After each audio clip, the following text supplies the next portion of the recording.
Le quart d'heure lyonnais, toute l'actualité chaque matin. Parce que Lyon demain se dessine aujourd'hui, voici l'essentiel de l'actualité. En ce mercredi, nous sommes le 2 septembre à Saint-Priest, une classe élémentaire fermée après un cas de Covid-19 chez un enfant. Le nombre d'hospitalisations dans le Rhône continue à augmenter à un rythme soutenu. 2 individus soupçonnés d'avoir agressé un couple homosexuel à Bellecour ont été interpellés hier en fin d'après-midi dans le 7e arrondissement. Des menaces et des injures contre l'élu écologiste Hélène Dromain, élue de Francheville. L'arrêt de Blouly et l'avenir de l'autopartage dans la métropole. Le Grand Lyon entend proposer une alternative. Après 5 mois de fermeture, le Sofitel Lyon-Bellecour a rouvert ses portes hier. La manufacture de couverture et de molletons de Thizy-les-Bourgs fait partie de la centaine de sites retenus par la Fondation du patrimoine dans le cadre de son 3e loto. L'association The Greener Good prépare son événement phare, The Greener Festival, au château de Montchat, les 3 et 4 octobre. Clémentine Mossé, l'organisatrice de l'événement, nous en parlera dans ce quart d'heure lyonnais. Lyon demain, le quart d'heure lyonnais, toute l'actualité chaque matin. Gérald de Bouchon. Bonjour à tous et bienvenue dans ce quart d'heure lyonnais. À Saint-Priest, une classe élémentaire de Marius Berliet a été fermée après un cas de Covid-19 chez un enfant. Les élèves ont été mis en quatorzaine. Un nettoyage minutieux a eu lieu. Les locaux occupés ont été désinfectés ainsi que tous les objets touchés. Le retour des enfants est conditionné après 14 jours à l'avis du médecin traitant, du médecin de la plateforme Covid-19 ou du médecin de l'éducation nationale. Le nombre d'hospitalisations pour Covid-19 dans le Rhône continue en tout cas à augmenter à un rythme soutenu avec 124 patients hospitalisés hier, soit 8 de plus que lundi, 35 de plus en une semaine. Entre lundi et mardi, 28 nouveaux patients ont été admis dans les hôpitaux du département.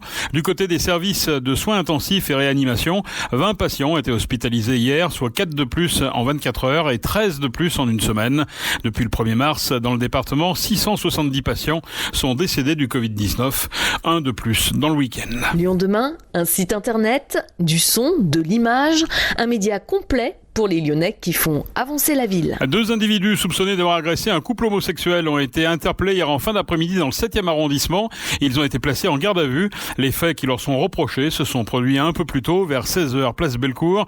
Le couple était assis sur un banc quand des inconnus ont pris à partie les 2 hommes et les ont molestés en tenant des propos homophobes. Les agresseurs ont ensuite pris la fuite, tandis que les victimes prévenaient la police. Grâce au signalement, 2 suspects ont été repérés sur la rive gauche du Rhône, avenue Jean Jaurès, à hauteur de la rue Chevreul.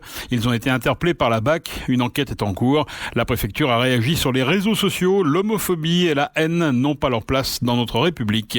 Fin de citation. L'élu écologiste Hélène Dromain vient, elle, de recevoir une lettre d'injure. Cette élue franchevilloise, conseillère métropolitaine, est aussi vice-présidente à la coopération européenne et internationale et au tourisme. Le courrier très ordurier et aux insultes sexuelles explicites se termine même par ce qui pourrait s'apparenter à des menaces de mort. Et vive le barrage pour que l'on puisse tous les noyer. Une plainte a été déposée. Le nouveau maire de Givors avait lui aussi fait l'objet récemment de menaces à caractère, lui, raciste. Lyon demain, la radio lyonnaise à écouter partout dans le monde. L'arrêt de Blouly au 31 août, Bolloré cessait l'activité d'autopartage électrique pour manque de rentabilité économique. Contrairement à Autolib à Paris, Blouly n'était pas une délégation de service public et l'entreprise pouvait donc stopper net son service à condition toutefois de démonter ses équipements, autrement dit ses bornes de recharge dont le coût d'installation avait été de 20 millions d'euros au démarrage. Les bornes vont-elles pour autant disparaître ? Pas si sûr. La métropole, passée aux mains des écologistes, entend en effet proposer une alternative. Elle est déjà en discussion avec Easivia, filiale d'EDF, pour éventuellement reprendre les bornes. Propriétaire d'un réseau de 100 000 bornes en Europe, l'entreprise déploie en ce moment 631 points de charge dans 170 stations sur l'ensemble des communes de la métropole. À ce jour, 26 stations sont déjà en service. LPA, Lyon Parc Auto, reste le seul acteur de l'autopartage avec Cities et IE. 150 véhicules en free floating, c'est-à-dire sans station ni réservation. La société d'économie mixte compte d'ici à la fin de l'année ouvrir 10 stations Cities supplémentaires et renouveler la flotte pour plus de citadines. Avec l'arrêt de Blouly, LPA travaille avec la métropole au développement d'une offre de véhicules hybrides et électriques. Après 5 mois de fermeture, le Sofitel Lyon-Bellecour a rouvert ses portes. L'hôtel se conforme désormais aux exigences du label AllSafe avec une formation spécifique des équipes, le port du masque obligatoire, un check-in et un check-out dématérialisé, des règles de distanciation et de nouveaux protocoles d'hygiène pour la cuisine, le service et le nettoyage des chambres. L'offre de restauration a également été adaptée. Grande nouveauté, le chef étoilé Christian Lerme propose pour le déjeuner aux Trois Dômes un concept éphémère de bistrot gourmand. La Silk Brasserie reste en effet fermée au rez-de-chaussée. Zèbres, dromadaires et autres lamas quitteront Saint-Bonnet-de-Mur ce mercredi. La préfecture signale que le propriétaire des animaux de cirque est en règle et possède une certification pour détenir le zèbre, qui est le seul animal sauvage. Apparemment bien traité, les dromadaires, l'âne, le buffle, les chevaux, le lama, le zèbre sont installés au niveau du chemin du Boiron depuis 5 mois. La parcelle appartient à la municipalité et est exploitée par Veolia. La ville maintient qu'elle n'avait pas donné son autorisation pour une telle occupation. Des promoteurs d'un référendum d'initiative partagée sur la condition animale ont, je vous le rappelle, lancé une campagne début juillet. L'une des mesures proposées est de mettre fin aux représentations des animaux de la faune sauvage dans les cirques. Lyon demain, idée en partage. Clémentine Mossé, bonjour. Bonjour Gérald. Présidente de l'association The Greener Good et organisatrice d'un festival. On a l'habitude désormais d'en parler tous les ans. C'est la 5e édition déjà. Le festival s'appelle The Greener Festival. Tout simplement. Rappelez-nous un peu le principe général d'abord. Le principe, c'est de montrer toutes les manières qu'on a de vivre une vie plus durable et de consommer de manière plus responsable. Donc c'est un festival avec à la fois un espace salon dans lequel on va retrouver une 40aine d'exposants locaux, c'est-à-dire de l'épicerie, des produits d'hygiène et d'entretien, des services, une allée des associations avec une quinzaine d'associations locales qui travaillent sur cette thématique d'écologie au quotidien et également de nombreuses conférences, des ateliers, des tables rondes, des animations pour les enfants, un défilé de mode éthique, voilà, vraiment tout un tas de formats vraiment pour ensuite chez soi passer à l'action et transformer son mode de vie. Alors justement, c'est quoi les ingrédients pour un mode de vie durable aujourd'hui ? Déjà, c'est de repenser tout simplement ses besoins, se demander est-ce qu'on a besoin de consommer de cette manière, d'acheter encore plus. Voilà, donc ça part vraiment de là. Et puis après, on va le décliner dans différents domaines de la vie quotidienne. Donc on va aborder le sujet de l'alimentation, voilà, plus durable, plus locale par exemple. On va parler de produits d'hygiène, de bien-être, produits ménagers. On va parler de maisons, de décoration. Mais on va également aller plus loin en parlant de certains services comme la banque, voilà, choisir sa banque, choisir son fournisseur d'électricité, choisir aussi son matériel numérique par exemple. Voilà, on va repenser un petit peu tout ce qu'on fait au quotidien. Mais vous cassez un peu le commerce là, parce que le commerce il vit de ça, de la vente justement. On va dire le commerce traditionnel effectivement, mais nous ce qu'on a envie de mettre en avant, c'est tous les commerçants qui sont vraiment engagés dans une démarche de durabilité, de réparabilité, qui sont dans l'économie circulaire, c'est-à-dire qui vont réfléchir aux matières premières qu'ils utilisent, aux ressources qu'ils vont utiliser, mais également ensuite à la fin de vie de leurs produits, aux déchets qui vont pouvoir ou non être générés suite à l'utilisation de leurs produits.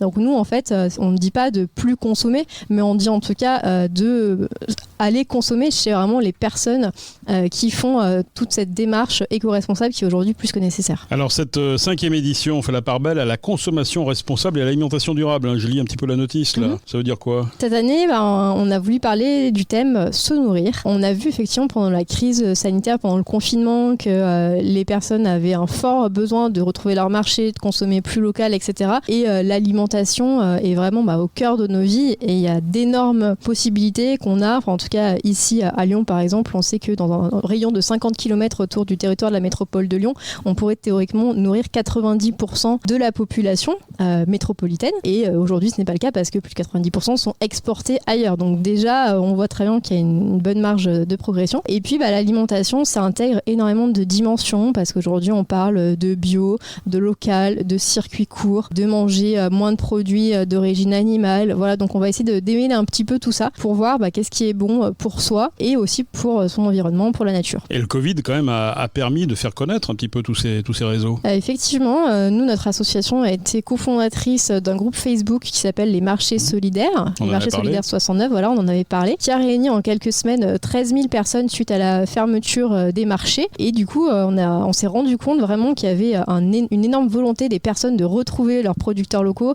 retrouver leurs marchands de proximité. Voilà, donc effectivement, la crise a montré ça. Malheureusement, ça s'est essoufflé. Oui, parce qu'après au déconfinement, certains sont quand même retournés chez Leclerc. Exactement, voilà. On a retrouvé nos habitudes pré-Covid. Et du coup, coup, ce qu'on a envie de faire avec cet événement, c'est de dire, en fait, les solutions sont là, il suffit de les connaître, et puis voilà, on peut aller prendre des paniers dans des AMAP, on peut aller dans une épicerie vrac de son quartier. Enfin, voilà, il y en a vraiment ici dans la région lyonnaise énormément de solutions pour consommer plus local et plus durable. Quelques exemples d'exposants qui méritent un petit peu d'être mis en avant, je dirais, par rapport à d'autres. Je sais que les organisateurs n'aiment pas trop mettre en avant un exposant par rapport à un autre, mais s'il y avait des exposants à découvrir vraiment dans cette 5e édition, ce serait qui par exemple ? Alors, on a effectivement des exposants dans tous les domaines dont je vous ai parlé. Alors, par exemple, en côté alimentation, on a Crocolico, qui est une marque de biscuits bio qui sont produits pas très loin, à Mâcon. On a également une commerçante de produits éthiques crétois en direct producteur qui aide les familles crétoises à surmonter la crise et aussi la crise du Covid. Donc là, il y a une démarche très très éthique par rapport à ces produits. On a la NEF, qui est la banque classée numéro 1 parmi les critères éthiques et environnementaux et qui nous fait le plaisir d'être là. On a également des marques de vêtements ou des boutiques de vêtements comme Les Curieux, comme Alori par exemple, qui réutilisent des tissus voués à être jetés pour en faire des nouveaux vêtements. Donc voilà, on va découvrir plein de choses. Alors, des exposants et puis des conférences également, des idées déjà d'intervenants. On aura de belles conférences à la fois sur le sujet de l'alimentation, mais on va également parler du numérique, de voyage, de mode éthique, tous ces sujets. Voilà, The Greener Festival organisé par l'association The Greener Good. Merci Clémentine Mossé. Merci et ça Gérald. se passe, on rappelle les dates, allez. Ça se passe les 3 et 4 octobre au Château de Montchal dans le 3e arrondissement. Voilà, c'est toujours utile de le dire. Merci beaucoup. Merci. Depuis le sommet de la Tour Oxygène, Lyon rayonne à Paris, Marseille, Toulouse, Londres, Dakar, Montréal, Kuala Lumpur, avec Lyon demain. La manufacture de couverture et de molletons de Thizy-les-Bourgs fait partie des 101 sites retenus par la Fondation du patrimoine dans le cadre de son 3e loto qui a été lancé hier. Cette inscription se fait dans le cadre des projets dits de maillage de la Fondation. Au total, 101 projets, soit un site retenu par département. Les tickets de la Française des Jeux sont mis en vente au prix de 15 €. 5 tirages sont prévus les 9, 12, 14, 16 et 19 septembre avant les journées européennes du patrimoine. La Fondation du patrimoine a été créée dès 1996, puis reconnue d'utilité publique en 1997. Ses missions principales sont la sauvegarde et la mise en valeur du patrimoine bâti français. Attendu à Lyon le 18 septembre, Patrick Bruel reporte sa tournée. Après un premier report, celle-ci devait reprendre en septembre et octobre. La situation sanitaire ne permet pas de réaliser cette tournée dans les bonnes conditions, explique-t-il dans une courte vidéo. Il faudra finalement attendre le 13 mai 2021 pour revoir Patrick Bruel dans la capitale des Gaules. C'est la fin de ce quart d'heure lyonnais. Merci de l'avoir suivi. Retrouvez cette session d'information sur Lyon demain, en podcast, mais aussi sur nos radios partenaires, Salam, Arménie et Judaïka Lyon. Nouveauté en cette rentrée, Lyon demain, c'est aussi la matinale de Radio Pluriel. Vous pouvez donc nous écouter en continu sur 91.5 chaque matin de 6h à 10h.